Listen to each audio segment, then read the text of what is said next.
Radhe Radhe everyone, आप सभी का बहुत बहुत स्वागत है। निर्जला एकादशी कब है? तो निर्जला एकादशी पड़ने वाली है 6 जून और 7 जून के दिन निर्जला एकादशी का व्रत किया जाएगा। अब मैं आपको बताने वाली हूँ कि आपको किस दिन व्रत करना है। अगर आप निम्बारक संप्रदाय को मानते हैं तो आपको 7 जून यानी शनिवार के दिन निर्जला एकादशी का व्रत करना है। अगर आप पहली वाली एकादशी का व्रत करते हैं तो आप 6 जून शुक्रवार के दिन निर्जला एकादशी का व्रत करें। और वैसे तो निर्जला जो एकादशी होती है, एकादशी का जो व्रत किया जाता है वो लास्ट वाली एकादशी का बहुत ज्यादा महत्व रहता है। और आपने जिस तरह से किया हो, क्योंकि हर इंसान अलग अलग परंपरा और अलग अलग विचारों के तहत जो है ना एकादशी का व्रत करता है। अगर आप पहली वाली करते हैं तो आप 6 जून के दिन करें, अगर आप लास्ट वाली करते हैं तो 7 जून के दिन करें। हम कौन सी वाली करते हैं? हम 7 जून वाली करते हैं।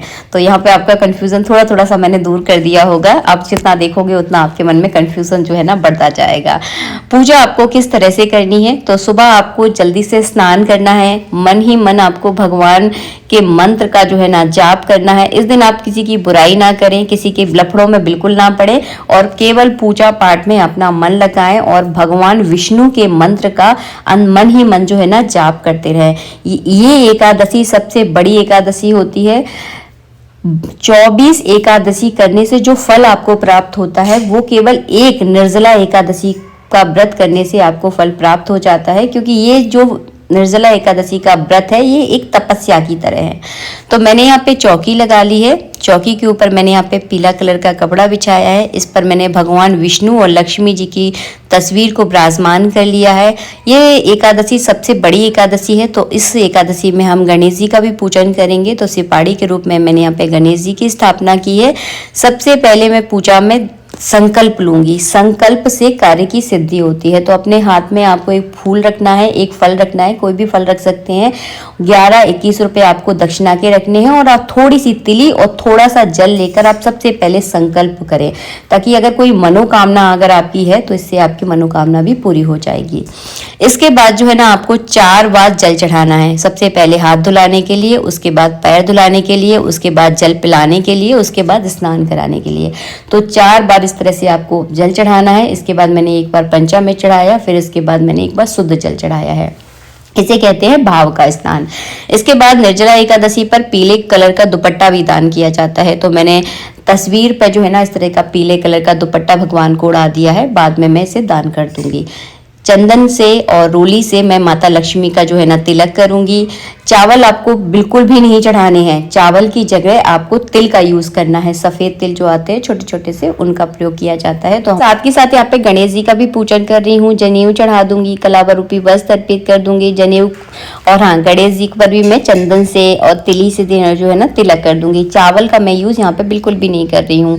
इसके बाद मैंने एक इस तरह का मिट्टी का कलश लिया है। आपको एकदम कोरा कलश लेना है, छोटा बड़ा आप कोई भी ले सकते हैं। के ऊपर आपको इस तरह से चंदन से जो है ना स्वास्तिक बनाना है।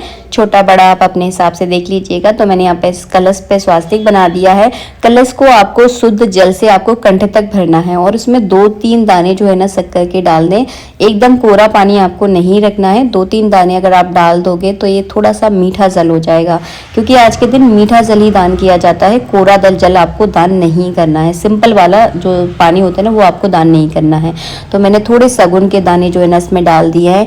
1 कटोरी शक्कर मैंने ऊपर से भर के रख ली है। आप चाहें तो इस कलश में थोड़ा सा शरबत बनाकर भी आप सगुन का जो है ना डाल सकते हैं, क्योंकि मीठा शरबत ही आज के दिन दान किया जाता है। तो थोड़ी सी मिठास होना उसमें बहुत जरूरी है। उसको टिकाने के लिए जो है ना कुछ लगा जरूर दीजिएगा, वरना कलश लुढ़क सकता है पट्टे के ऊपर से। तो मैंने थोड़ा सा जो है ना उसके नीचे माचिस का या कोई भी सहारे के लिए कोई भी आप कुछ भी लगा दीजिए, जो भी आपके पास है।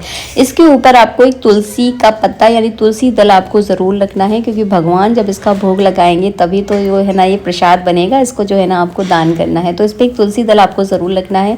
कोई भी एक फल, चाहे खरबूजा हो या आम हो, इसके ऊपर आप जरूर लगे, क्योंकि फल का भी आज के दिन दान जरूर करना है।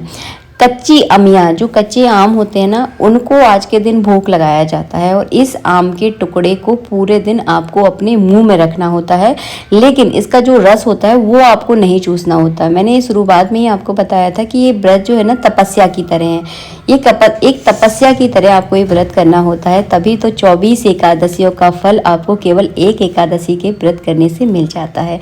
तो कैरी का आप छोटा सा एक टुकड़ा अपने मुंह में रखें सुबह पूजा करने के बाद, और इसे जो है ना पूरे दिन मुंह में रखें, लेकिन इसके जूस को जो है ना आपको बिल्कुल लीलना नहीं होता है।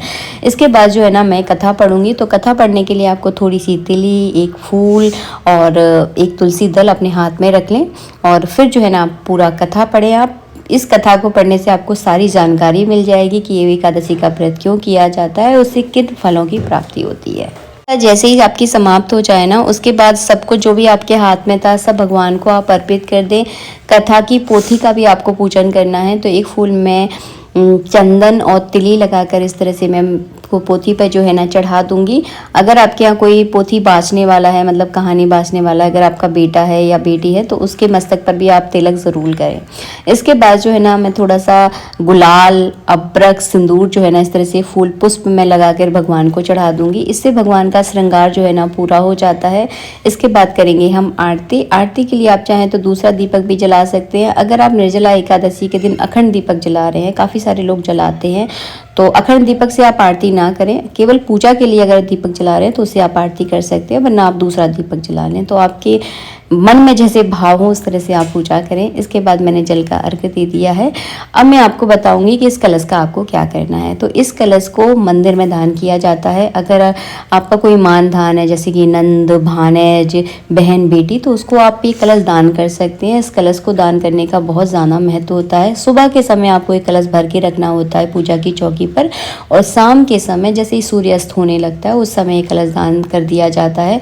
कुछ लोगों से ज़्यादा प्यासा नहीं रहा जाता, तो जैसे ही आप इस कलश को दान कर दें उसके बाद जो है ना आप जल ग्रहण कर सकते हैं। ऐसा शास्त्रों का विधान है, ऐसा लोग करते भी हैं।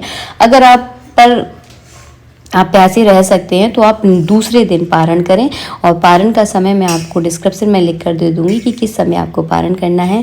मिलेंगे नेक्स्ट वीडियो में। वीडियो थोड़ा सा भी अच्छा लगा है तो प्लीज़ लाइक कीजिएगा। राधे राधे।